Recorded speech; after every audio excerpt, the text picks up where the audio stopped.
Hello, আমি Ruhi channel বলছি। ভেবে দেখুন, আপনি যে বিল্ডিংটিতে বাস করছেন এটি শুধু বাড়িই নয়, এটি একটি শহর।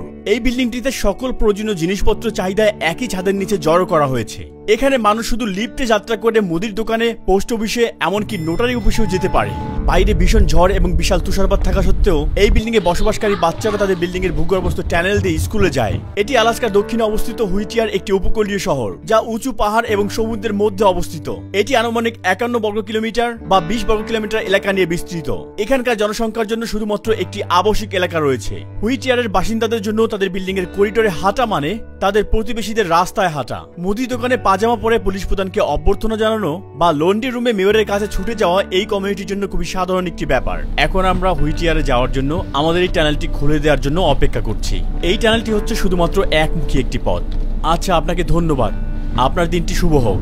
শহরের প্রবেশ এবং প্রস্থান নিশ্চিত করতে প্রতি আধা ঘন্টা অন্তর দিক পরিবর্তন করতে হয়। এখানে টানেলের অবস্থা এবং সময় সীমাবদ্ধতার কারণে সাইকেল এবং পথচারীদের চলাচলের অনুমতি নেই। এখানে প্রবেশদ্বারে ত্রিভুজ আকৃতির ছাদ তুষারপাতের সময় টানেলটির মুখ বন্ধ করতে প্রতিরোধ করা হয়। অ্যান্টন অ্যান্ডারসন মেমোরিয়াল টানেল একমাত্র রাস্তা যা হুইটিয়ারকে 80 বছর ধরে বিশ্বের বাকি অংশের সাথে সংযুক্ত রেখেছে। পাহাড়ের মধ্য দিয়ে যাওয়া এই 4 কিলোমিটার বা 2.4 মাইল দীর্ঘ টানেলটি মার্কিন সামরিক বাহিনী একটি রেলপথ হিসেবে তৈরি করেছিল এবং 2000 সালে এটি সকলের জন্য উন্মুক্ত করা হয়েছিল। হুইটিয়ার যাওয়ার আরেকটি উপায় হচ্ছে সমুদ্রের উপর দিয়ে, কিন্তু স্থলপথে যাওয়ার একমাত্র পথ হলো এই একমুখী টানেল যা আপনি এখন দেখতে পাচ্ছেন। আমাদের অন্য পাশ দিয়ে একটি ট্রেন চলে গিয়েছে, তাই এখন আমরা পথ পাড়ি দিতে পেরেছি।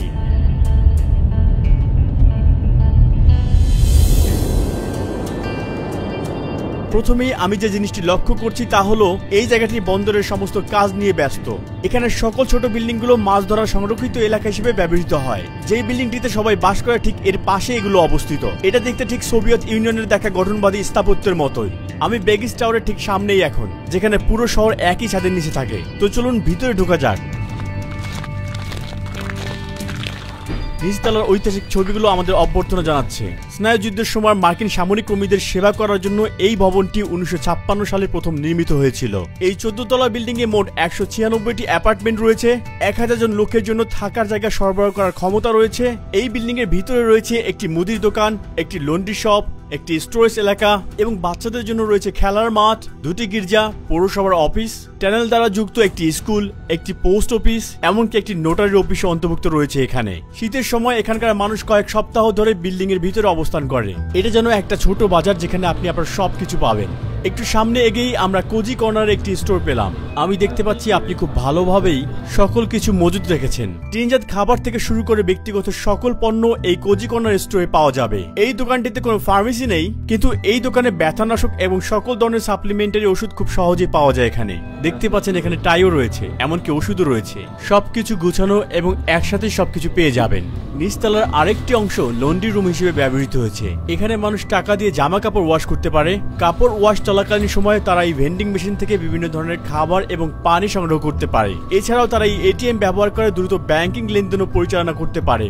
বিল্ডিং এর দীর্ঘ রাস্তার করিডোরের শব্দ শোষণের জন্য পপকর্ন সিলিং ব্যবহার করা হয়েছে এখানে। নিচতলার এই নোটারিতে মানুষরা কয়েক মিনিটের মধ্যেই তাদের কাগজপত্রের কাজ শেষ করতে পারে এখানে।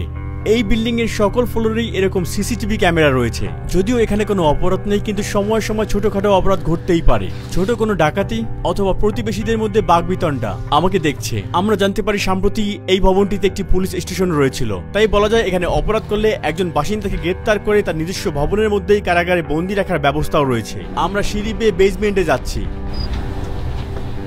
এটা হলো এই বিল্ডিং এর স্টোরেজ এরিয়া। এখানে মানুষ তার মূল্যবান জিনিসপত্র সংরক্ষণ করে রাখে।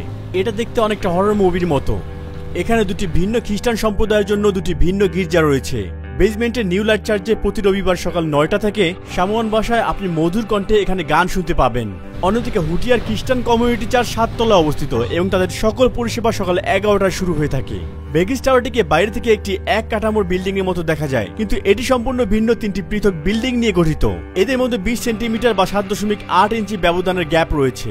এই ফাঁকা অংশ স্বাধীনভাবে দুলতে সাহায্য করে এবং ভূমিকম্পের ক্ষেত্রে কাঠামোগত ঝুঁকিকে অনেকটা হ্রাস করে। আপনি এখানে যে জায়গাটি দেখতে পাচ্ছেন এটা সরাসরি মাটির নিচ পর্যন্ত চলে গিয়েছে।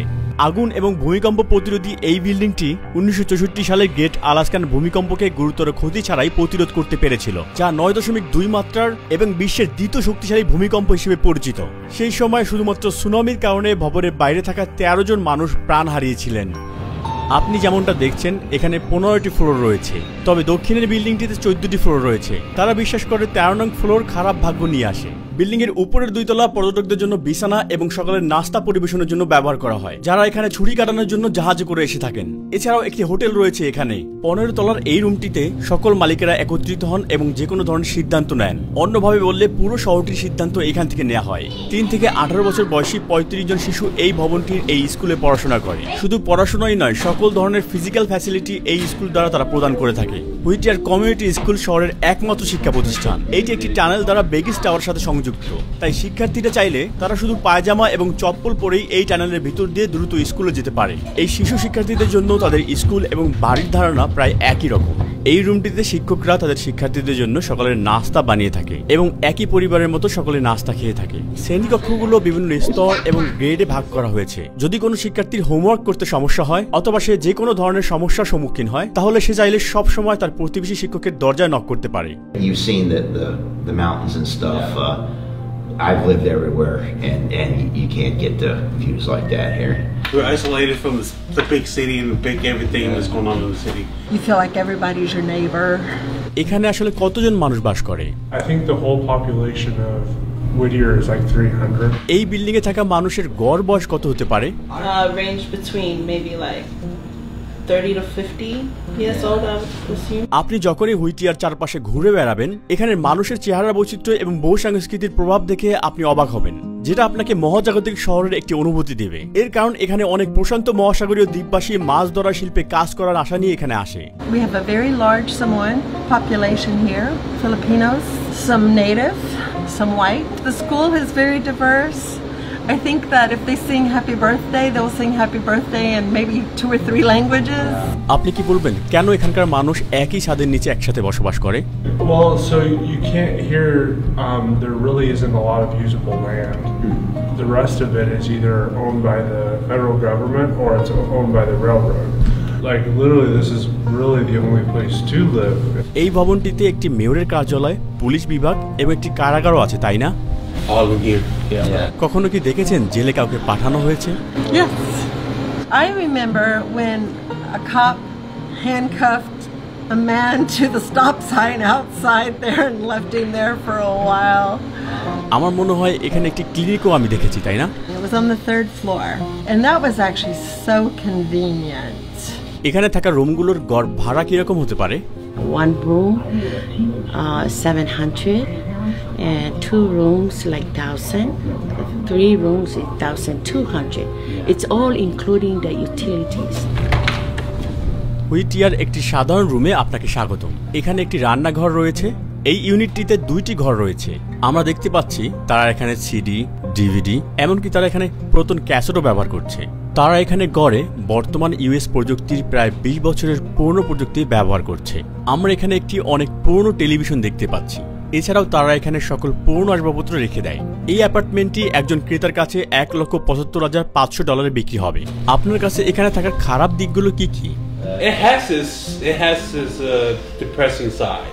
Over here you can hear a pin drop or the wind blowing in the window. বিশ্বের অন্যান্য অংশ থেকে বিচ্ছিন্ন হয়ে তারা এখানে একটি জনপ্রিয় সংস্কৃতিতে পরিণত হয়েছে।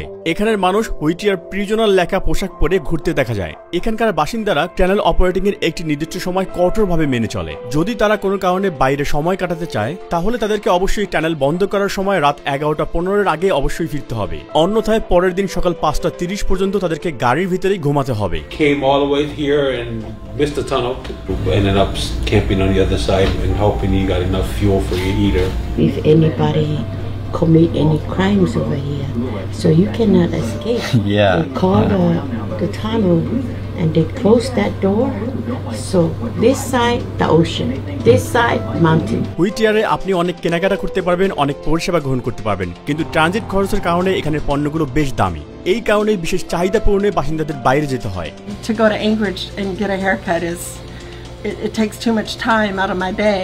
If your car breaks down, you're pretty screwed. যেহেতু মধ্যরাতে টানেল বন্ধ থাকে, কাউকে যদি ওই সময় হাসপাতালে যাওয়ার প্রয়োজন হয়, Fire trucks, paramedics, they have free, unless there's an actual train going through it at the time. আমি শুনেছি টানেলটি 2000 সালে জনসাধারণকে গাড়ি ব্যবহারের জন্য উন্মুক্ত করা হয়েছিল, কিন্তু ঠিক ওই সময়ের আগে মানুষেরা কিভাবে তাদের দৈনন্দিন চাহিদাগুলো মেটাতো? The train. You could drive your vehicle onto a train bed and train into Whittier. There was only one day of the week that the train actually left early in the morning and then came back later at night, and that was on Wednesday. এই টানেলটি কি কখনো দীর্ঘ সময়ের জন্য আটকে ছিল? Yes, we've had avalanches. There was a rock slide on the other side a few years back. That train tunnel was closed. কত দিনের জন্য? I don't want to say 3 months. যদিও হুইটিয়ারে আগত বিভিন্ন পরিবেশ থেকে মানুষ আপনার কাছে অন্যরকম মনে হতে পারে, কিন্তু আসলে এটা এখানকার মানুষদের মধ্যে শক্তিশালী সম্পর্ক গড়ে তুলতে সাহায্য করে। If somebody needs something, I mean, I have people who come in like Beverly. I don't have any cat food.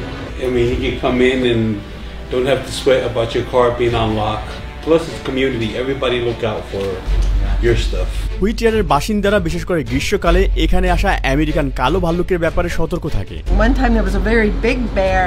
I could hear a lot of noise and what is it? What is it? Finally the cop comes up and says, I got him out. He said, I scared the shit out of him. And I said, I bet. And he goes, no, really, I scared the shit out of him. It's there in the doorway. শীতের মৌসুমে হুইটিয়ারের তাপমাত্রা -5 degree Celsius বা 23 degree ফারেনহাইটের নিচে চলে আসলে এখানে প্রচন্ড শীত অনুভূত হয়। এমনকি ওই সময় এই অঞ্চলটি ঘন্টায় 95 কিলোমিটার বা 60 মাইল বেগে ঝড়ের দ্বারা মুখোমুখি হয়, যা ওই এলাকার গাছকে উপড়ে ফেলতে পারে, এমনকি 5 মিটার বা 16 ফুট পর্যন্ত ভারী তুষারপাতের সম্মুখীন হতে দেখা যায়। ওই চ্যালেঞ্জিং মুহূর্তে এখানকার বাসিন্দারা বেশি বেশি ইনডোর অ্যাক্টিভিটিতে অংশগ্রহণ করে। In the winter time, play video game or try to go down to the gym or go sledding.